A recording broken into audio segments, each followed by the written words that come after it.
Calang Kabupaten Aceh Jaya menggelar masa pengenalan lingkungan sekolah atau MPLS tahun ajaran 2026-2027 dengan mengusung konsep MPLS Ramah. Kegiatan tersebut menjadi langkah awal sekolah dalam membangun lingkungan belajar yang aman, nyaman, dan inklusif bagi siswa baru.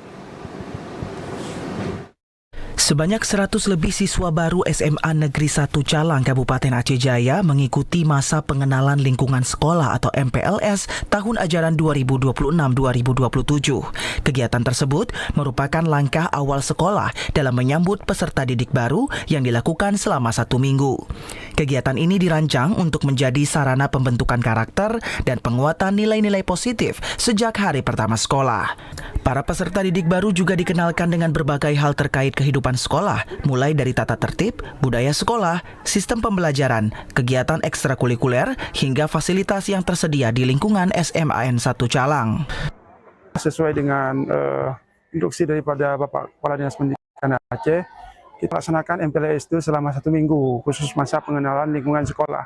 Dan alhamdulillah kita juga melibatkan berbagai lembaga terkait. Misalnya kemarin alhamdulillah dari Kapolres, kemudian dari Koramil, dan hari ini juga ada dari Pengadilan Negeri, dan juga besok insya Allah dari Camat Kronsabe.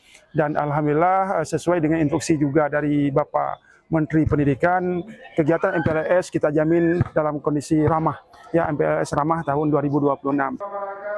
Sementara itu, para siswa tampak antusias mengikuti setiap sesi, baik saat penyampaian materi di ruang kelas maupun ketika mengikuti berbagai permainan edukatif, diskusi kelompok, dan kegiatan yang bertujuan membangun kerjasama, kepemimpinan, serta rasa percaya diri.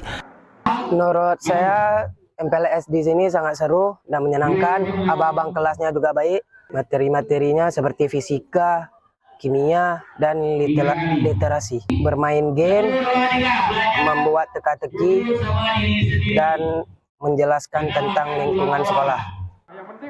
Pihak sekolah berkomitmen untuk terus menciptakan iklim pendidikan yang ramah anak, inklusif, dan berorientasi pada pembentukan generasi yang baik, serta memberi motivasi bagi peserta didik baru. Dari Aceh Jaya, Musliadi, TVRI Aceh melaporkan.